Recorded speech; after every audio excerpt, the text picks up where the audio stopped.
final lecture in our series Modernity is Others. This series has been dedicated to exploring literary and cultural expressions that emerge from the margins of modernity, those voices, genre, and subjectivities that have been sidelined, or excluded from the dominant historical and national narratives. Throughout our sessions, we've examined how modernity has functioned both as a project of inclusion and exclusion, and how literature can serve as a space for challenging its boundaries.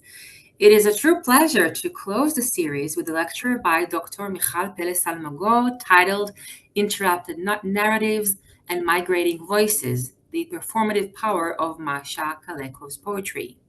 Dr. Peles Almagor is a fellow at the Buber Society of Fellows at the Hebrew University of Jerusalem. Her research explores the intersections of migration, multilingualism, and Jewish cultural history with a focus on modern Hebrew and German Jewish literature, as well as the performative dimensions of voice and gender. She received the AJS Jordan Schnitzler Award for first publication book, and her forthcoming book, Brothers at the Threshold, Hebrew, German, and the Paradox of Jewish Belonging. The book will be published by Indiana University Press, and it examines questions of language, home, and identity in the works of Jewish authors. She is currently working on her second book project, Voice and Migration in Jewish Women's Writing, and investigates the literary and performative works of Leah Goldberg, Mascha Kaléko, Elza Lasker-Schuler, and Jacqueline Kahanoff. Her work has appeared in leading academic journals, and highlights the narrative and linguistic innovations of modernist writers. In tonight's talk, Dr. Peles Almagor explores the vocal and performative dimensions of Kaléko's poetry, with particular attention to how her voice, both literal and metaphorical, disrupted Jewish and Israeli perceptions of the German language in the aftermath of the Holocaust. Kaléko, a Polish-born German Jewish poet who fled Nazi Germany in 1938 and later settled in Jerusalem, continued to write and perform in German despite its stigmatization in post-war Israeli society. Dr. Peles Almagor will examine how Kaléko's poetic practice resisted nationalist pressures to abandon diasporic languages, subverted dominant narratives of Jewish identity, and articulated a transnational sense of belonging, one shaped as much by voice as by language, gender, and migration. As we reflect on the series as a whole, I believe tonight's lecture beautifully encapsulates the spirit of Modernity's Others, reminding us that the others of modernity are not external to its frame, but embedded within it, resisting, reimagining, and ultimately reshaping its contours. So please join me in welcoming Dr. Michal Peles Almagor. Thank you very much, Ariel, and thank you for this kind invitation. And I'm excited to be here and to share a little bit of my study on Mascha Kaléko's poetry. So thanks everyone for joining us. I will delve into this project, and I will say that this is part of my current book project that studies the intersections between gender, orality, and Jewish cultural history, particularly in relation to women writer migrants, that I'd be happy to share more later. So now we're just going to delve into Mascha Kaléko's work. In 2018, I was working in the Gnazim archive on Leah Goldberg's novel, Letters from an Imagined Journey. In this novel, Goldberg, the well-known poet and author, quotes German poetry in its original German, poets like Erich Kästner and Rainer Maria Rilke. When I examined the early manuscripts, I discovered a quote from a German poet I did not recognize, one that hadn't made it into the published edition. The author's name was missing, but I knew that when Goldberg quotes poetry, it's worth following her lead. It's bound to be something valuable. So with Goldberg as my tour guide, I arrived to Mascha Kaléko, a Jewish poet from Berlin who fled the Nazis to New York and later to Israel, whose poetry grapples with questions of home, identity, belonging, and migration against the realities of war. While in Germany, she's well known and her books can be found everywhere, in Israel, she remains unknown, despite living there, or here for me, for about 15 years. I discovered that because Kaléko spoke German and no Hebrew, she never became part of the Hebrew literary scene. Yet, she was frequently invited back to Berlin to participate in literary circles and read her poetry out loud. This finding led me to become interested and curious about poetry that is read out loud. What does it mean to perform poetry, or to speak it, rather to read it? So before really delving into these questions, I want us to listen to Kaléko's poem, which is called Not a Children's Song. Ich immer reise, ich fahr nach Nirgendland. Die Koffer voll von Sehnsucht, die Hände voll von Tand. So einsam wie der Wüstenwind, so heimatlos wie Sand. Wohin ich immer reise, ich komm nach Nirgendland. Die Wälder sind verschwunden, die Häuser sind verbrannt. Hab keinen mehr gefunden, hat keiner mich erkannt. Und als der fremde Vogel schrie, bin ich davongerannt. Wohin ich immer reise, ich komme nach Nirgendland.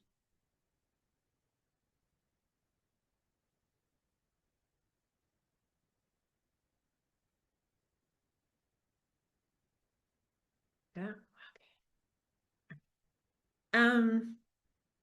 So in my talk today, I examined the vocal and performative dimensions of Kaléko's work and how her voice, both literal and metaphorical, interrupted Jewish and Israeli perceptions of German poetry, which had come since the 1940s to be associated with the language of the perpetrators. Focusing on Kaléko's recorded poetry, I ask how voice as a medium is used and circulated as a form of cultural negotiation. How did she navigate between German literary circles that celebrated her and her double migration, first from Berlin and then to New York, then to Jerusalem, where German was forbidden on the streets and on stage? What can her recorded performances as aural remains of the past, in Ruthie Ableovich's term, tell us about how Jewish women writers found ways to participate in public literary spheres during periods of migration and displacement? I argue that for Kaléko, the suppression of German in Jerusalem led her to develop new artistic forms that subverted dominant Jewish national narratives. By continuing to write and perform in German, she reasserted her German Jewish identity, recalibrating the relationship between written and oral literary forms, offering new insights into the reshaping of Jewish transnational narratives of belonging. In what follows today, I will first explore Kaléko's literary project and migration journey. I will then transition into the audio recordings of a particular poem that we will delve into, asking about its orality and the relationship between the written text and the spoken word. And then we will transition to another Kaléko poem and asking about the role of silence within the oral tradition of poetry.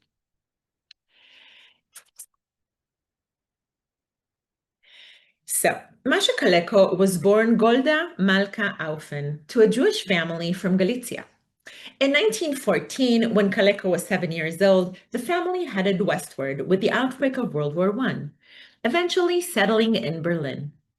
Though Yiddish was her parents' first language, Kaléko and her siblings were raised in Germany and immersed themselves in the local tongue, which became their native language, German.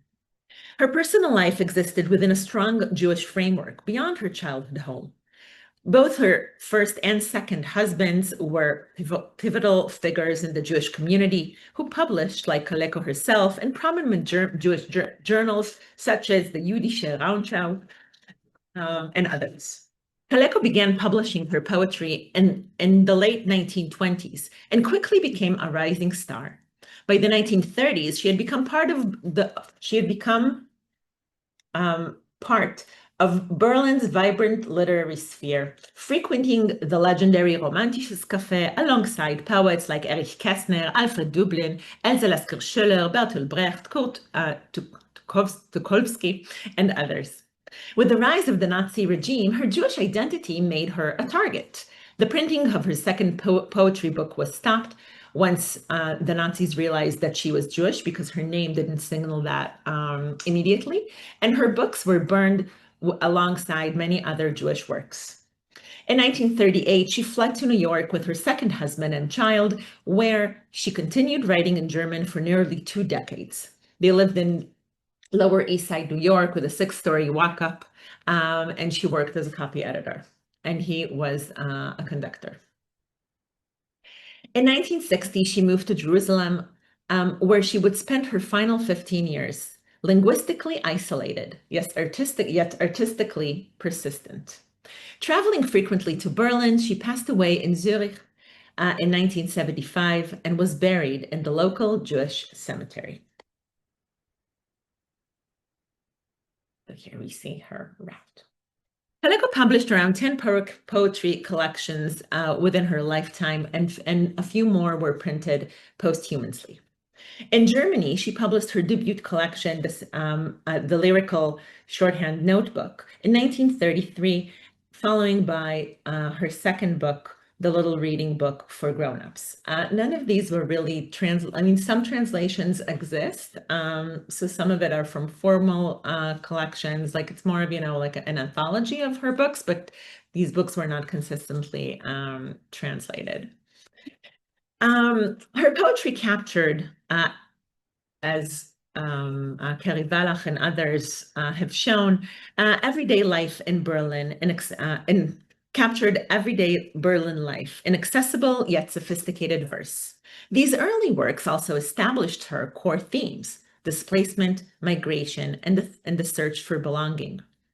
During her New York exile, she published verses for contemporaries in 1945, writing for German audiences from afar. Later, in 1956, she visited Germany for the first time since escaping it, confessing in a letter to a friend that it was no longer the Berlin she had known. Yet this return also reignited her poetic voice, and after moving to Jerusalem in 1960, she continued to publish regularly in German. And there are several other books demonstrating her sustained engagement with German literary culture, even while living far away in Israel, where the German language was ultimately denied from public school. Kaléko's poetry centers on the fundamental experiences of modern displacement, the search for belonging in an era of constant move, the melancholy of urban life, and the bittersweet recognition that home might be perpetually out of reach. Her work, but she's also filled with a sense of humor, a Berlin dialect, and a sense that language can also transmit the joy of everyday life, intertwining simple experiences like going to sign a document at a lawyer's place and the inner sense of displacement. Her work was identified with the modernist movement of new objectivity, die neue Sachlichkeit, characterized by everyday language and distinctive musicality. Her poetry captured Berlin dialect and sound and was at once praised and critiqued for what was seen to be a simple register. For example, in her poem, Recipe, she writes, "Don't say it's mine. Everything is borrowed to you. Live on borrowed time and see how little you need. Settle down and pack a suitcase." Her signature metaphor, the suitcase that is always already packed, expresses at once the Jewish uprootedness in the 20th century and the migrant's paradox of settling while remaining ready to leave. It appears that only when you have a suitcase ready for the need to escape, one can truly remain in one's place. Her verses document the emotional geography of exile, the furnished rooms, the temporary loves, the jobs that pay the bills, but never quite satisfy. In this way, the stark contrast between rootedness and refugeehood becomes for Kaléko complementary elements existing simultaneously. Settling in a place is only possible thanks exactly to that suitcase in the background, the one that is already on the go. In 1956, then, she returns to Berlin, as mentioned earlier, when she realized that she could no longer find there a homeland. Unfortunately, she wrote to her publisher, the Berlin I'm looking for no longer exists. Then 4 years later, two defining events occurred in her life, which impacted her poetic voice. First, she won the prestigious Fontane Prize in Germany, but refuses to accept it after discovering that one of the judges was a former SS officer.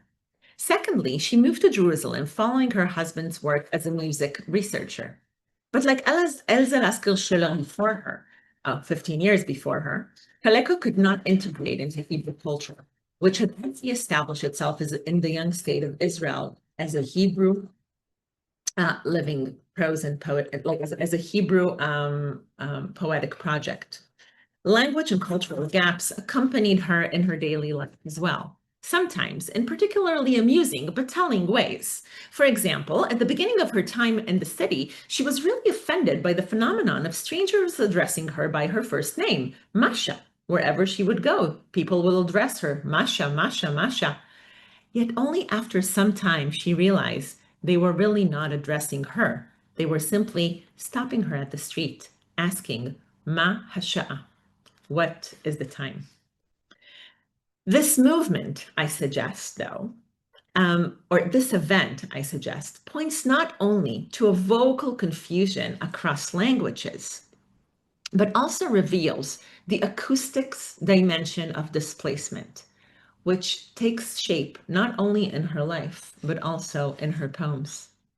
Unlike the Hebrew poets of her time, of German origins, like Natan Zach, Yehuda Amichai, Dan Pagis, and Tuvia Ribner, Kaléko continued to write in German and remained foreign within the Israeli space.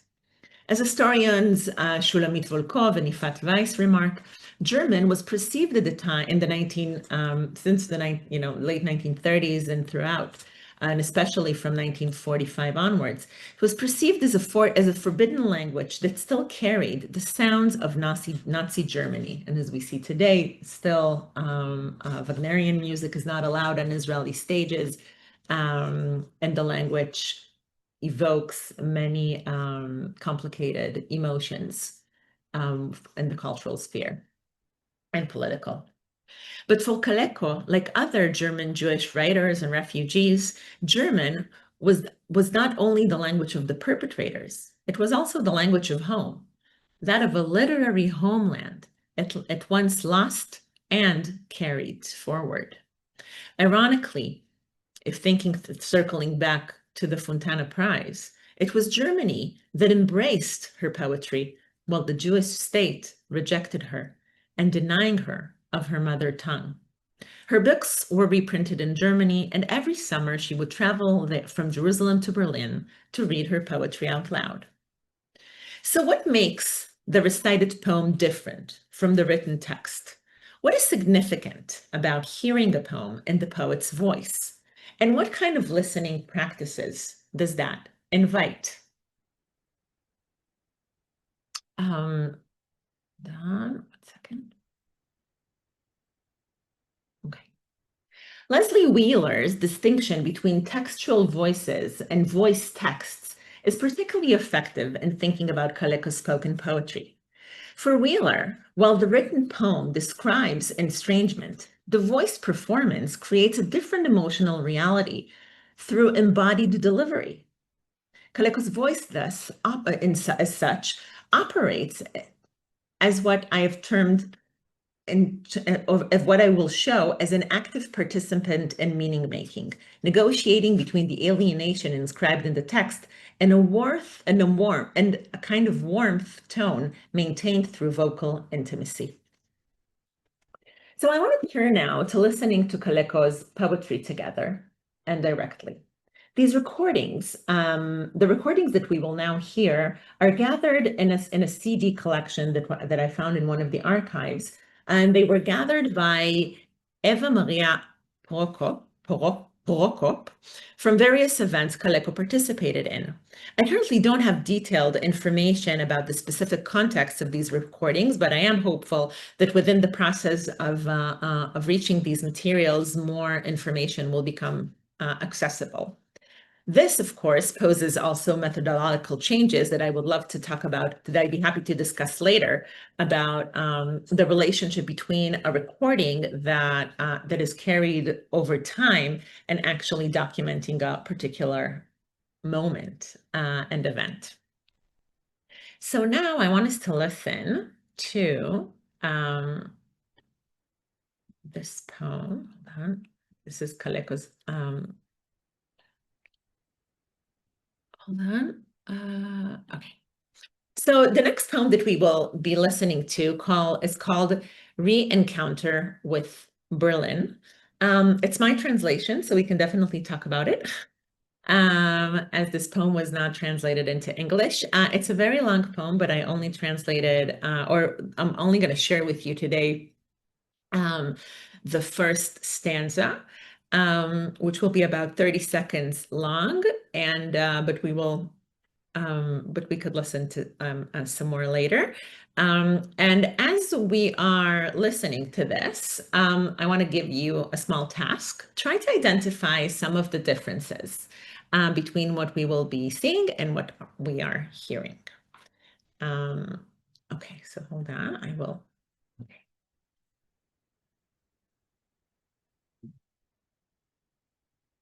Bonjour, Berlin. Berlin im März. Die erste Deutschlandreise, seit man vor 18 Jahren mich verbannt. Ich sehe die Stadt auf eine neue Weise, so mit dem Fremdenführer in der Hand. Der Himmel blaut, die Föhren rauschen leise. In Steglitz sprach mich gestern eine Meise am Schlosspark an.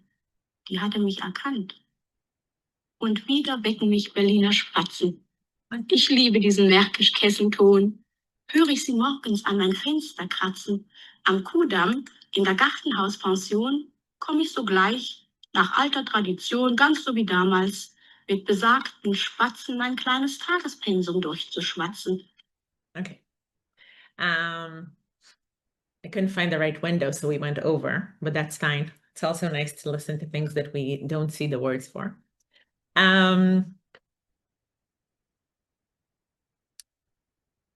So now I just want to ask you all what you've heard, but never mind, we'll keep it for later. So write down your thoughts so it won't get lost in the discussion.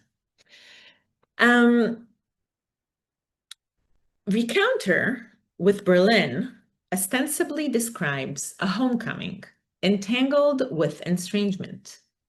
To understand the relationship between the written text and the old transmission, let's first unpack some of the themes and imagery that exist in the poem. Let's begin with the title, which, if you've noticed, Kaléko does not recite. She delves straight into the poem. The title, A Re-Encounter with Berlin, sets up the expectation of reconnection. But the poem reveals quite quickly the alienation of the experience, needing a tourist guide or being unrecognized except by a small bird, a tit. The word Wiedersehen in German also translates not only to a re-encounter, but also to a reunion or seeing once again, meeting once again. But in this poem, the speaker experiences a re-encounter with Berlin. right? Because you meet someone, but you encounter with the other. So it's suggesting through the preposition with an attribution of character to the city space, meaning the city is not only a vessel to which she enters, but it is actually an encounter, a double-sided encounter. The poem's climatic moment occurs when a tit in Steglitz recognizes the speaker, a recognition both moving and deeply ironic. In contrast to Kaléko, who was forced to leave Berlin, the tit, as a non-migratory bird, typically remains within its territory year-long and over the years. Even young tits disperse only short distances from their parents' domain. As such, while Kaléko had moved away, the bird, of whom we are used to perhaps thinking as, as a creature in movement, stays put.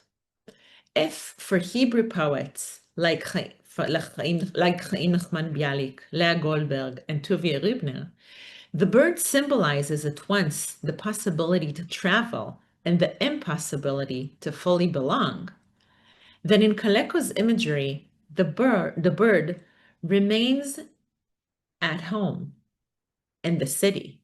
She stays put and recognizes the woman who was exiled, the Berliner Jews of the past.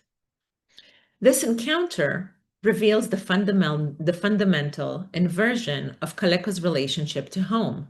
She, who once belonged to this landscape, now requires recognition from its smallest, most sedentary inhabitant. The tit's recognition becomes a form of testimony, the only witness that remembers her presence in a city that has otherwise forgotten her existence.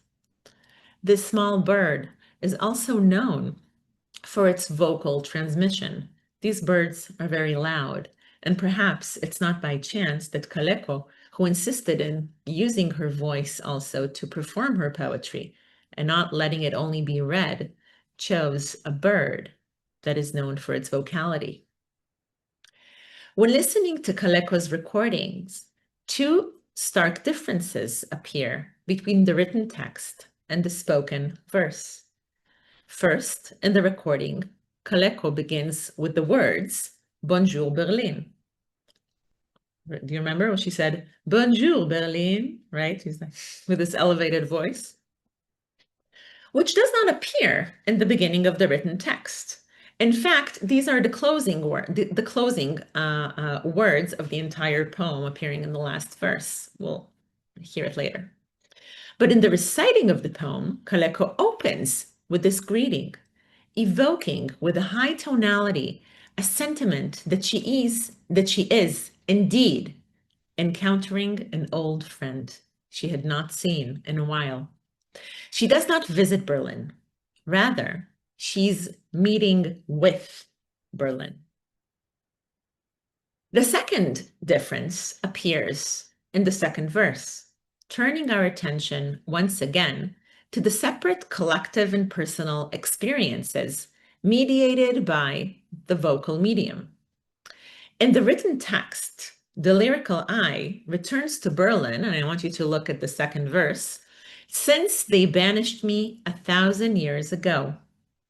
In the spoken version, however, Kaléko replaces the metaphorical 1,000 years with a concrete 18 years, echoing her arrival to Berlin in 1956 after fleeing the city in 1938. Mathematically, it's exactly 18 years. I was so moved when I discovered that, really. I was like, I had these heat waves. It was so beautiful. I don't have evidence of an earlier version of this poem, but possibly there was one. But another possibility is that the oral, sonic, spoken sphere allowed Kaléko, at a moment of speaking the poem, to shift from mythical temporality to a personal time of longing. from 1,000 years to a particular 18. What seems like a spontaneous shift, or perhaps a vocal experiment, trying stuff that are not fully committing, reveals the power of voice, not only as a transmitter of text, but as an active participant of meaning creation by means of improvisation. So we also don't know if it was planned or perhaps it was improvised at that same moment. In her recording of the re-encounter with Berlin, Kaléko's warm and rhythmically varied vocal delivery demonstrates also what Adriana Cavarero calls the voice's power to reveal embodied presence beyond linguistic meaning. Her friendly tone creates intimacy, right? It kind of goes high, right? Bonjour, Berlin. That contradicts the written text's themes of alienation. Also, the shift to French is of particular interest that we're not going to get into that today, but it kind of heightens the form of estrangement in terms of she doesn't say hello Berlin, right, or something that is very German, but she uses all of a sudden this bonjour, this French accent. And so in a way, like the French is her mediator into the poem rather than an exit from him. Following Mladen Doller's insight that voice operates as the brain, quote unquote, that exceeds linguistic content, Kaléko's tonal shifts and rhythmic variations generate meaning through sound itself, not merely through words. So this poem is very long, and I don't want to, but I do want you to hear, to listen to the ending. So I will set it up again and maybe shift it a little. Hold on. Durch den Atmosphäre zu, ich weiß nicht wie, vor Heimweh nach dem Temps perdu. Berlin im Frühling und Berlin im Schnee. Wait, we're going to start like with the last, it's you don't have it, but just try to listen, even if you don't understand. Especially if you don't understand, this is a great opportunity to try to hear the tonalities, the rhythm, the sound, whether her voice goes high or low, whether it seems exciting or sad. So what kind of performed gestures of tonality appear within her speaking the poem. So yes, so we started right with Berlin in März, and now she's talking about Berlin in spring. Mein erster Vers fand in den Bücherläden, die Freunde vom romanischen Café. Wie vieles sehe ich, das ich nicht mehr sehe. Wie laut Pompeis Steine zu mir reden. Wir schluckten beide unsere Medizin. Pompeii, ohne Pomp. Bonjour, Berlin.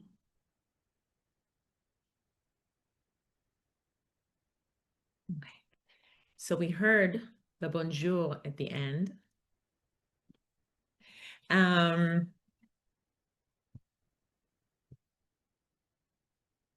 One of the things that the speaking of language also invites is a discourse around the relationship between speaking and listening. So one question is, how do we listen? And what kind of voices are we permitted to hear? And with what ear? Do we hear the Berliner dialect that Kaléko is using? Or what kind of attentiveness do we need in order to identify specific markers? On the other hand, in what instances actually the text allows the poet immigrant to speak in the local tongue, whereas when they will read their poems out loud, their accents, their rhythm, their elsewhere tone will all of a sudden appear.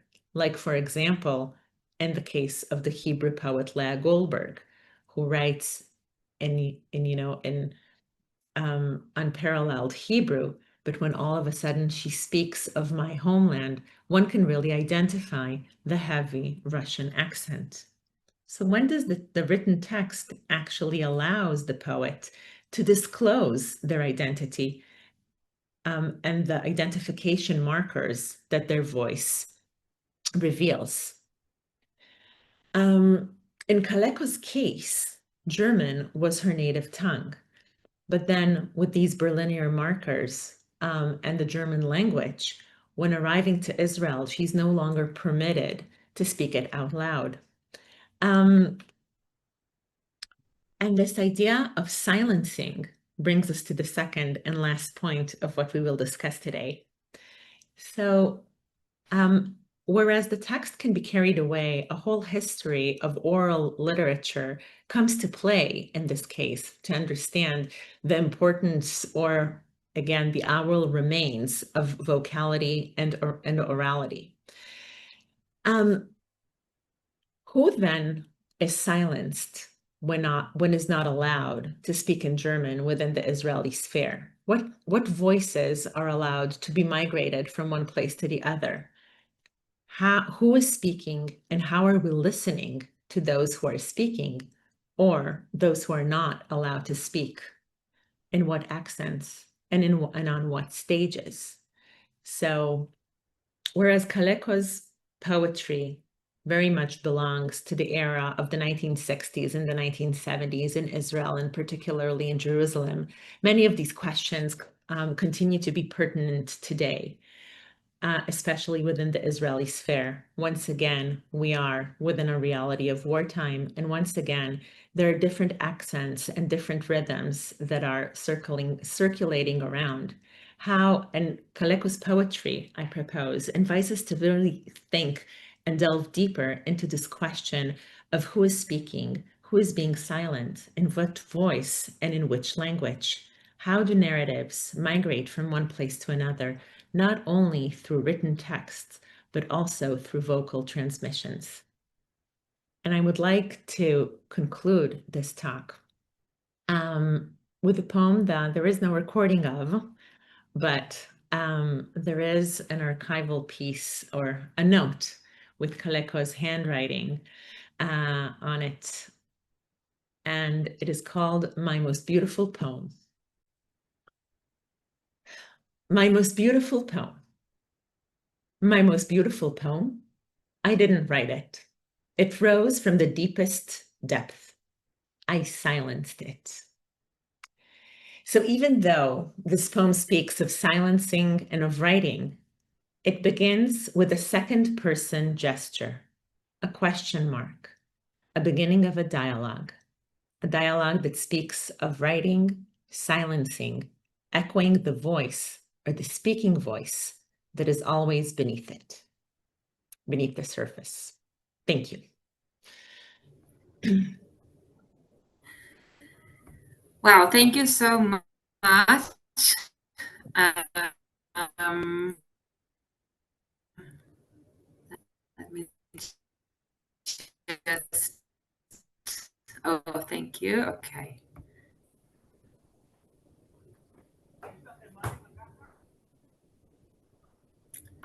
I hope you can hear me. Okay. So thank you so much, Dr. Michal Peles Almagor, for this illuminating lecture. And I believe that's such a great way to end our lecture series. And thank you. Okay, so we now welcome questions. Please feel free to ask.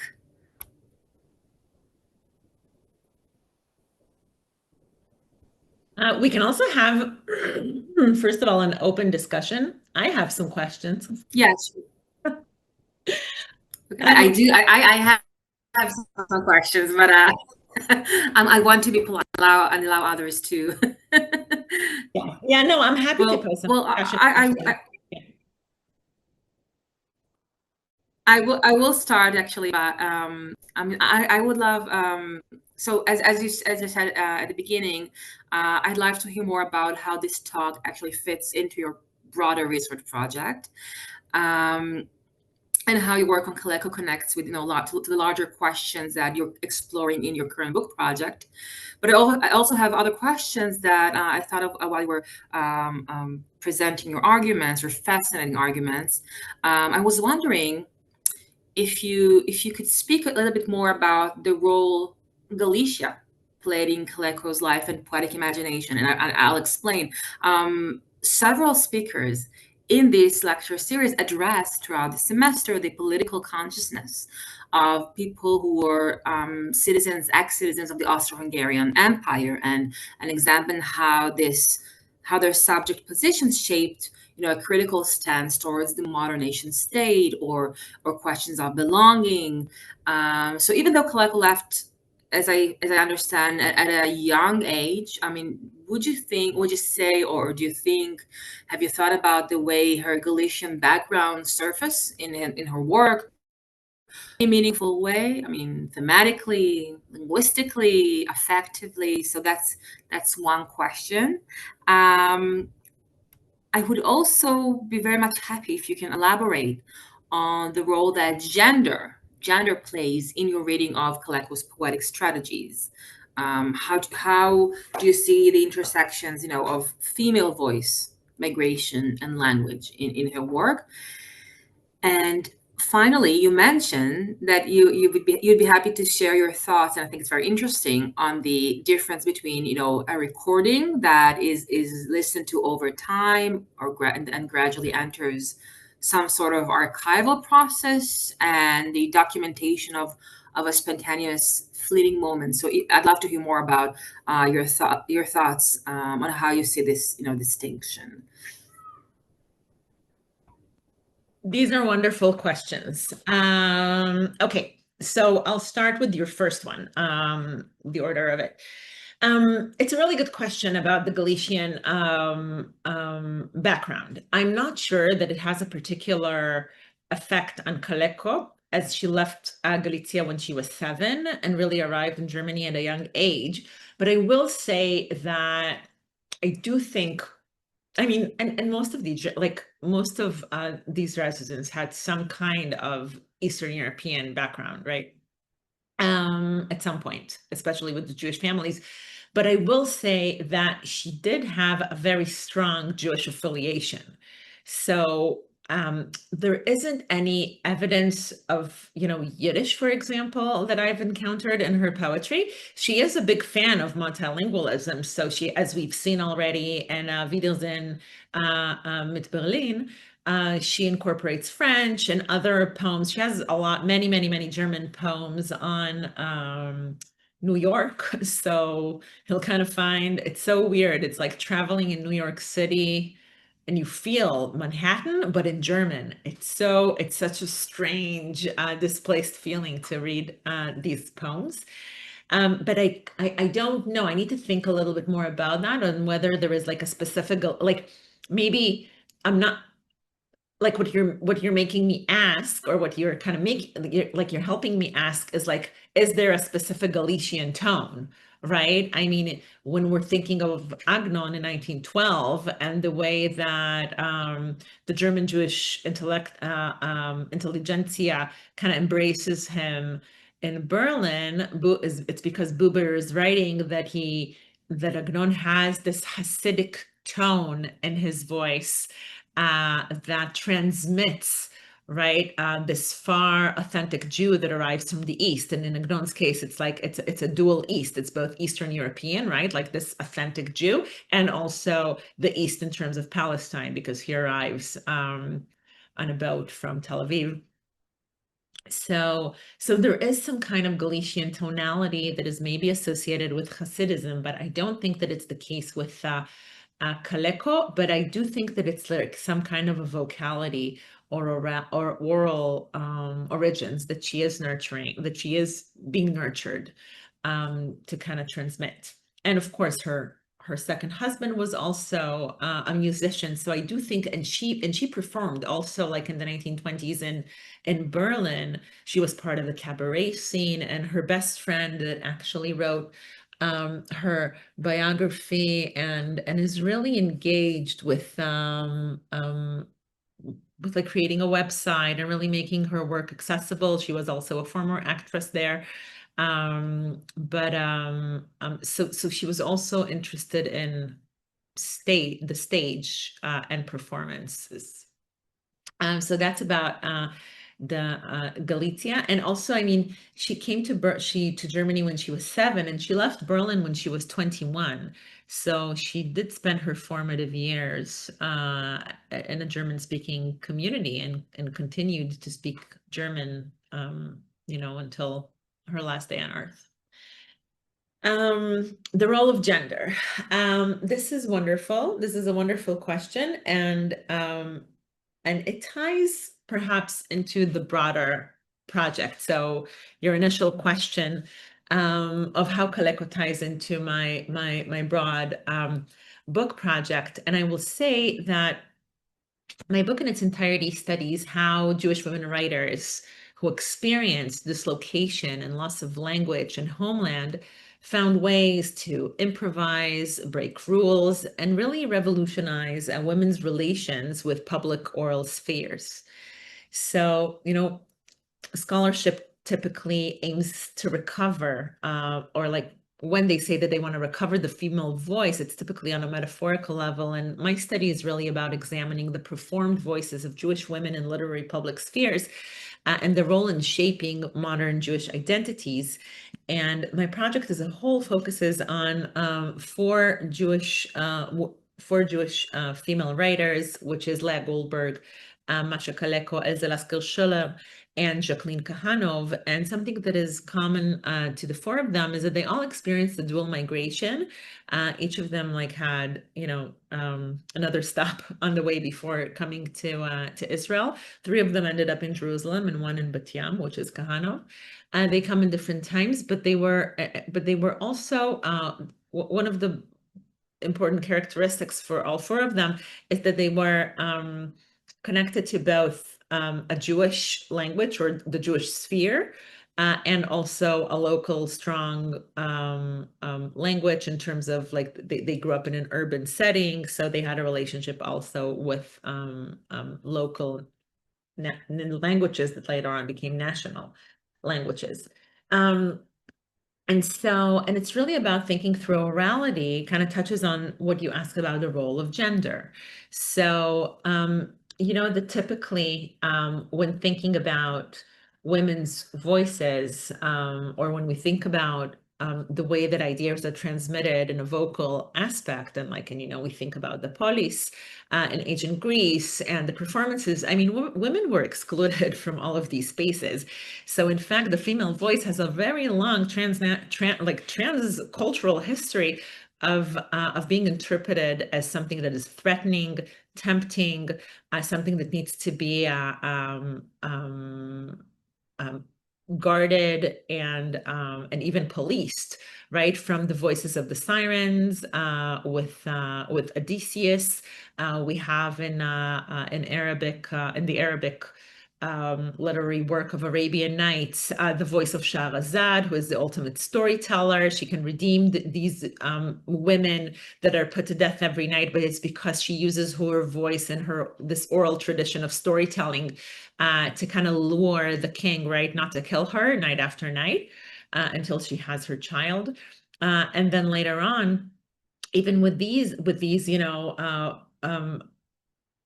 golden age of Greek and Greek theater, we don't have women that are participating in these spheres, and we see that women are always kind of set aside.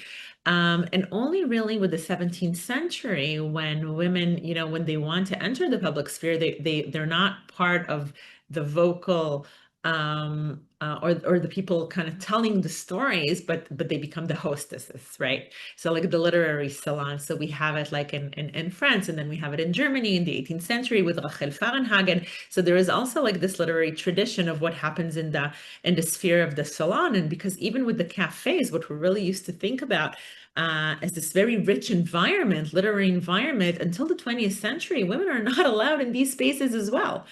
right? So it comes very late. Like 19th century is not so embracing of women's voices. And there is something about the question of how the narratives transmit through vocal experiences and who is speaking and who is listening that is crucial, I think, to the forming of the canon, and moreover, national identities, and especially Jewish identities from a transnational perspective, especially because we know that even though Jewish communities throughout the years spoke in different languages, Jewish languages, local languages, we do know of many communications between rabbis, for example, who would correspond in Hebrew. We do know that there are ways, and of course, when we say correspond, we have to remember that sometimes not everyone knew how to read and write. So sometimes the messenger would actually read the letter out loud. So there is also like this,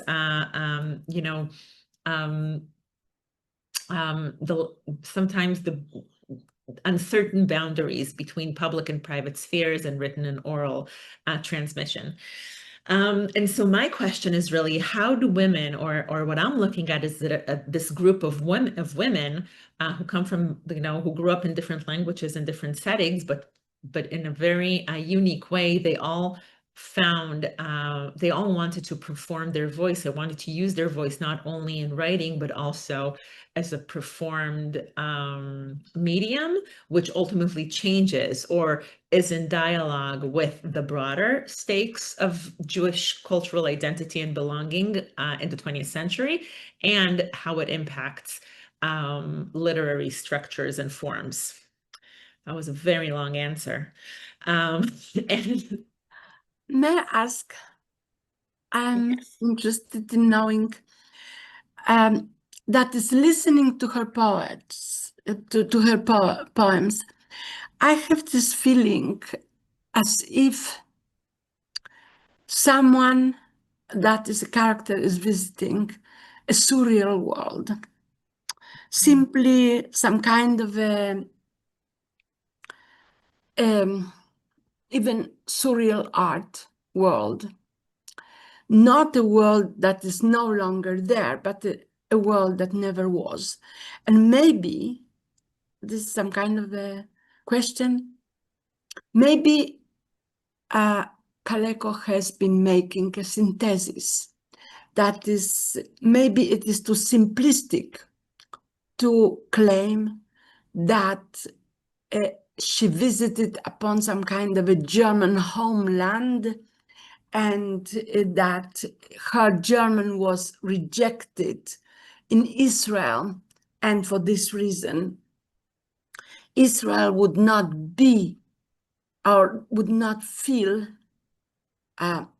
any, let me say, function of homelanding that is transcendental homelanding, because in those poems I see something which is very often recurring, that is a theme which is recurring in Zionist perception of Israel. And she perceives to me from Berlin in this bizarre synthesis, which is the perception, the Zionist perception of Israel, and visiting almost a lunar environment or surreal environment.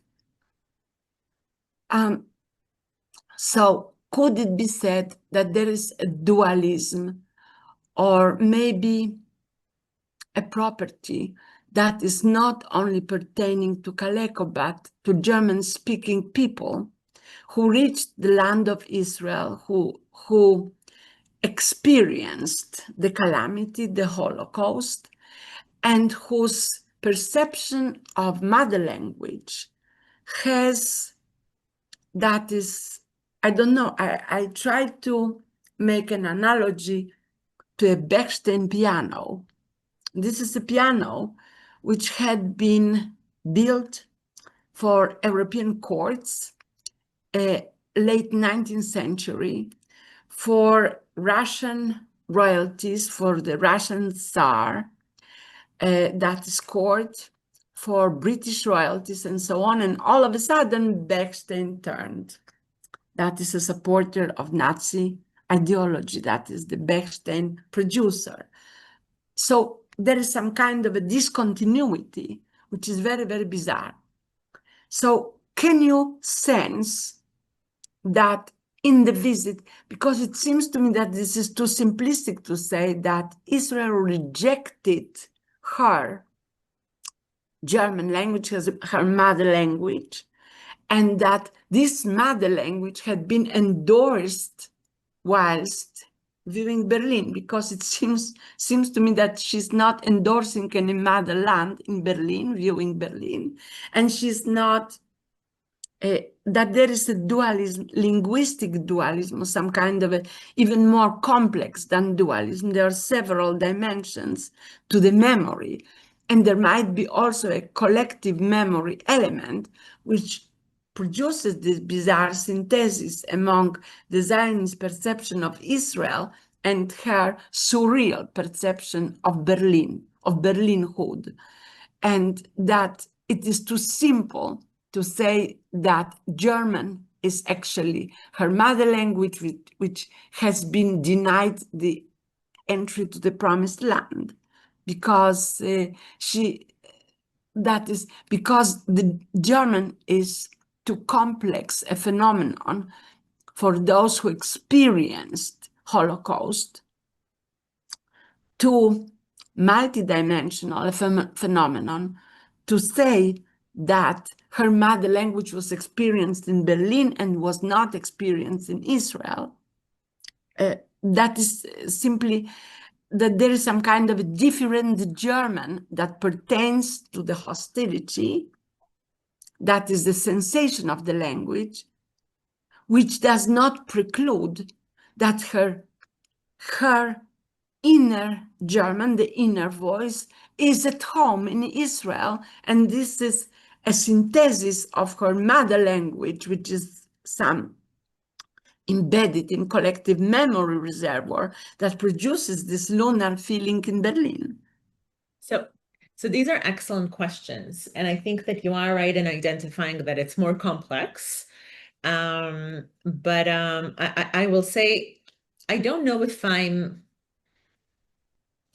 what it means exactly, a Zionist perception of Israel that you mentioned, because there are different perceptions and different kinds of Zionisms, and we are talking about 1960. So if we're talking about the like Goldberg's time, 1930s, there's another perception of Zionism. So maybe I will respond with a story. In 1960, another thing that happened, not only Kaléko came to Israel, but also Marlene Dietrich. She performed in Israel, and in a newspaper article, she was asked, she was interviewed before her arrival, and they asked her if she would sing in German. And she very sensibly responded that in her shows, she typically sings in multiple languages, but she also knows that in Israel, some people are very sensitive to particular languages. So she will probably sing mostly in English and French. Well, this was her perception. Wait. Mm-hmm. It's not her perception, it was the law. So there was a law that, German was not allowed to be performed on stage. Wagner, until today, is not being played on the Israeli stage.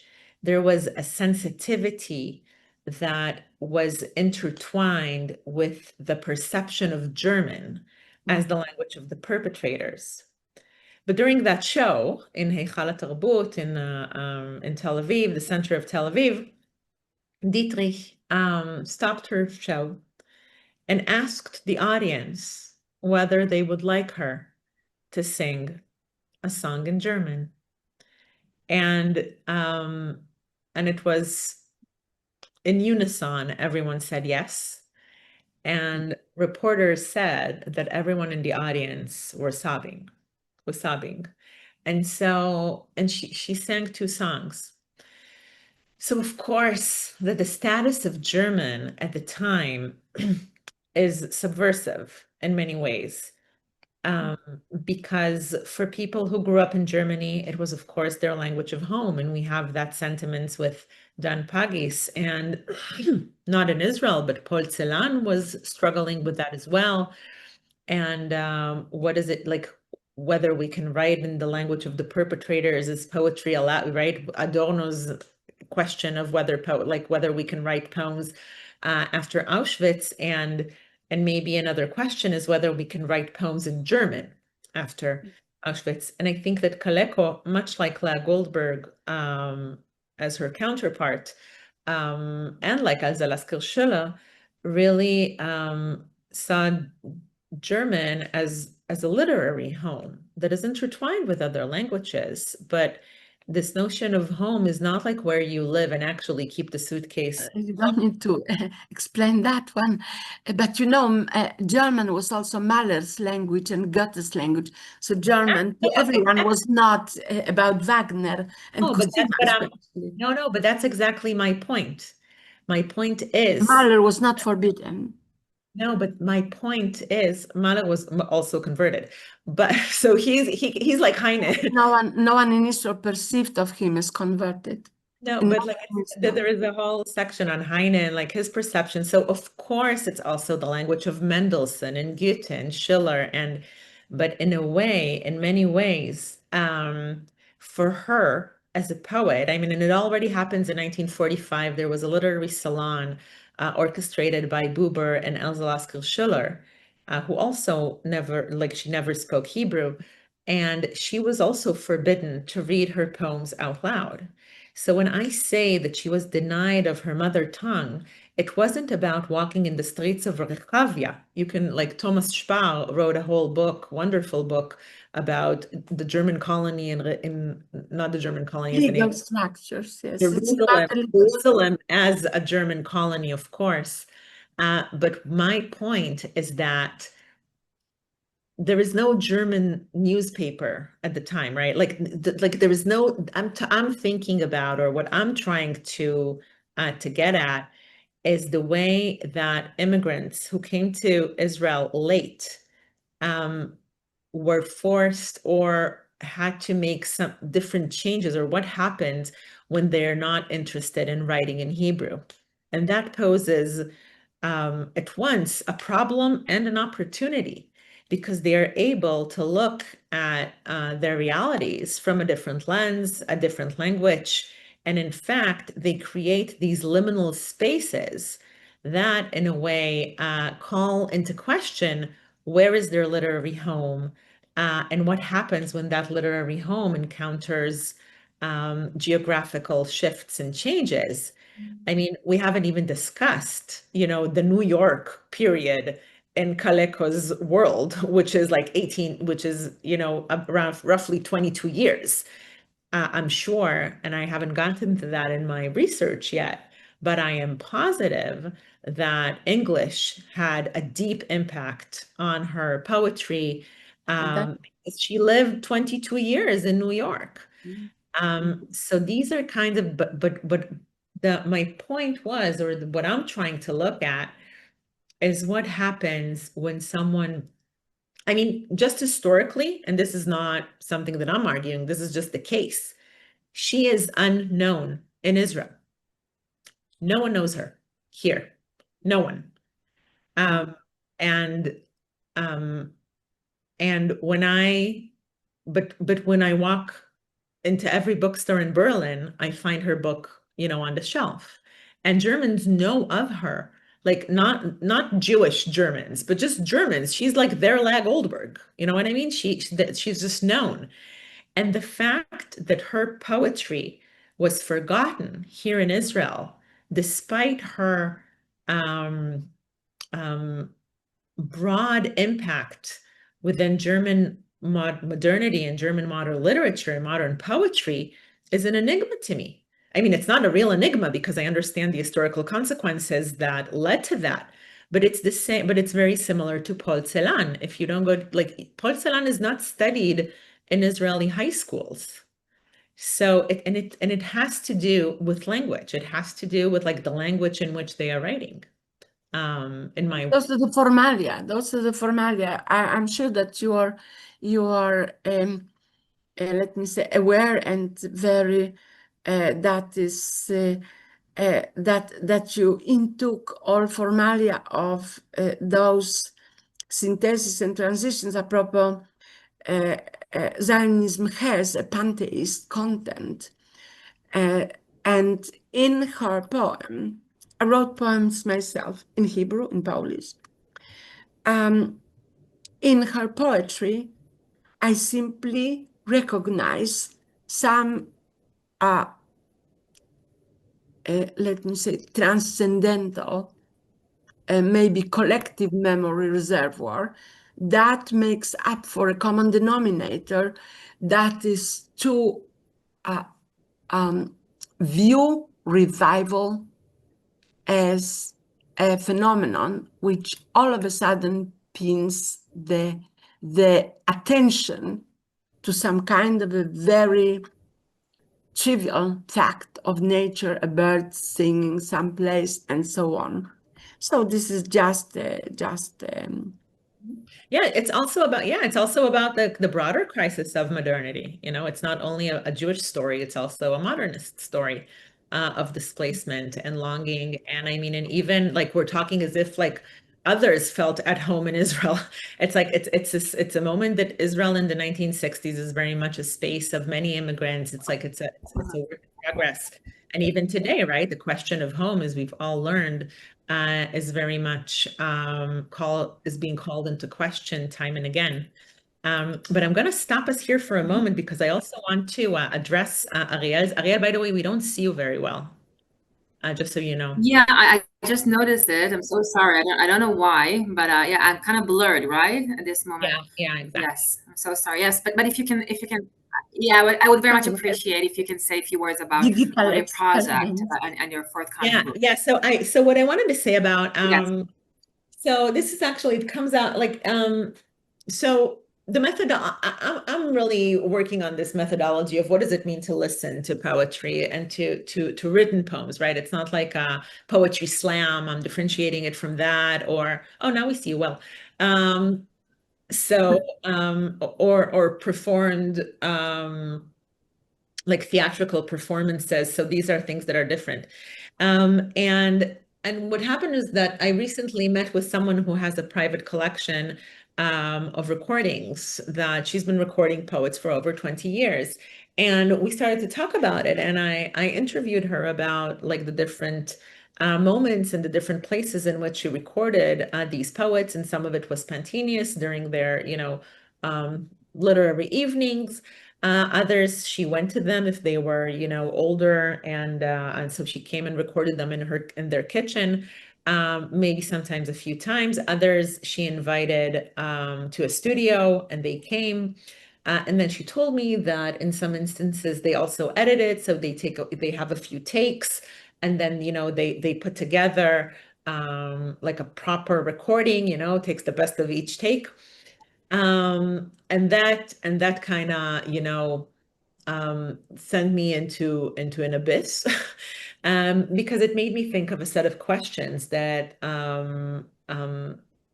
that maybe are not as relevant to Kaléko's work, because I'm sure that they didn't have AI and they didn't have sophisticated recording and editing technology, but it did make me think about the relationship between the singular performance, which is then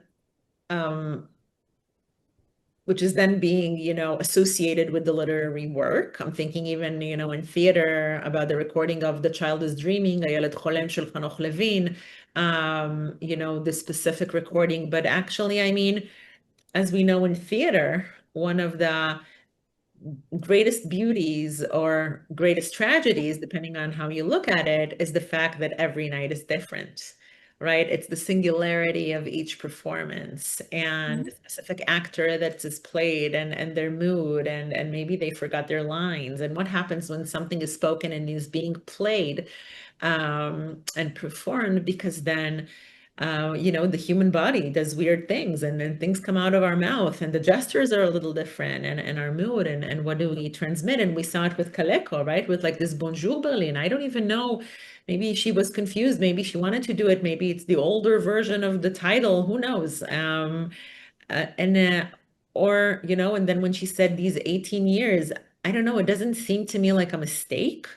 But then there is a recording of, I've heard, I've not put my hands on it yet, but I've heard there was a recording of Agnon, for example, who was reading B'dmiya Mea out loud and bursts into tears in the middle, right? So it's like the spontaneous reaction of the vocal engagement with the written word that prompts all kinds of spontaneous reactions.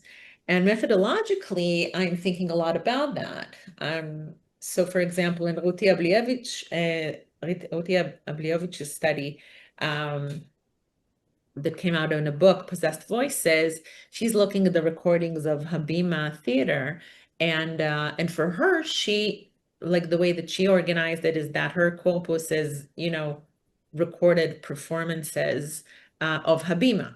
So these were stage performances. So yeah, it's one performance amongst many, but it's not something that is, you know, in the rehearsal room and someone is taping them. It's not a radio show. It's not something that is being directed in a room. It's like, it's a performance. It's like there is, like, we can assume that there is a broad audience and they're traveling and whatever, and it's the early recordings. So one of the things that I started to think about, and I'm not sure that we'll ever have the answer, is where exactly were these recordings recorded, and what is the context in which they were recorded, whether there were multiple takes, whether this is a spontaneous performance, is the audience there, how and what tools do we have to analyze voice, rhythm, sound. And I mean, and with Kaléko, by the way, there are also many recordings that are not with her voice. So how are we, like, I'm interested in the poet that is reading their own poem. And for me, that is one of the, that is one of like the methodologies that that's the lens that I'm looking through. But even in that CD that was assembled, Kaléko's poems, there is an actress that also records it, or they're recording by her best friend. And not to mention that 4 years ago, I think, Dota Kehr, a German singer, you know, put together a whole CD of Mascha Kaléko's poetry. That's why I'm saying she's their La Goldberg. It's like it's all recent. So so these are some of the methodological challenges that I'm also facing, and I'm curious to see how the sense of documentation and the relationship between the singular performance and the recording that is, you know, that is actually the oral remains of the voice and of the poem, what kind of sentiments it carries as we move forward. I'm very curious for the reason that is about your focusing Wagner in this context and not Mahler, because it seems to me that Mahler is analogous to this very complex. I'm not talking about either of them. It was just about my response to you, but I'm not talking about neither of them are in my project. I'm not thinking at all about musicians or German music. It's not part of what I'm doing. I'm really looking at Jewish female writers who are performing their poetry. The only reason that I brought that up was an example in which Israel has a complicated relationship as a society with the German language. That's all. Yeah. Mahler had a very, very complex relationship with the Christian world, and extremely complex. And I think that I agree, and you are welcome. I'm actually writing about that in my first book, so you are welcome to look at that as well. Thank you. Yes, and I'm sorry to interrupt, but because we don't have much time left, I'm so sorry to interrupt, though we don't have much time left, and I want to allow Dr. Michal Peles Almagor to say, just a few words about your broader project and how this lecture actually fits into it. If you would like to say a couple of more things about it. Your I upcoming think for book. me, I already said it in terms of like the question of gender, and the poets that I'm interested in, but maybe I will say another thing. I think that this, for me, what is pressing in this project today is that there was something about speaking in one's voice, and I sense that even today, like in the age of social media, sometimes sitting behind a computer and writing comments can be fairly easy. And there's something about using one's voice, the actual voice, as a medium that has a different kind of ownership on one's worldviews, messages, and an ethical responsibility of the words that come out of our mouth. So for me, part of this project is about tracing how narratives migrate from one place to another, thinking about who is talking, thinking about who is listening. And there is something about reading that we became accustomed to, reading in our own voice. So maybe unwillingly even, we appropriate the writer's voice into ourselves, because this is the voice that we hear when we write, when we silently read. And what I'm interested in is the practice when reading was a collaborative practice, and a collaborative and public practice. And when we hear the poet reading or the author reading their text out loud, then we are compelled to hear the other's voice, the voice of the other, with their accents, with their tones, with their rhythm. And we can practice senses, or we can practice active listening that is beyond the scope of our own subjectivity and our vocal subjectivity. So this is for me what is. Okay, so with this great note, I would like to thank you again, Dr. Michal Peles Almagor, for this thoughtful and impressive dialogue and enriching dialogue. And thank you so much. And I would also like to extend my heartfelt thanks to all the speakers who took part in this lecture series and shared their fascinating scholarship.